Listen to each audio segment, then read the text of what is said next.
సొంత రాష్ట్రంలో కానీ పక్క రాష్ట్రంలో కానీ నీటి వివాదాలకు సంబంధించి పదే పదే చర్చలు జరుగుతున్నాయి.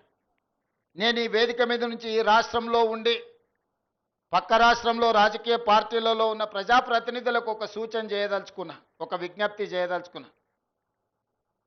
మీకు పంచాయతీలు కావాలన్నా నీళ్లు కావాలన్నా అని ఎవరైనా నన్ను అడిగితే తెలంగాణ రాష్ట్రానికి నీళ్లు కావాలని నేను కోరుకుంటా. మీకు వివాదాలు కావాలన్నా, మీకు పరిష్కారం కావాలన్నా అంటే నేను పరిష్కారం కోరుకుంటా.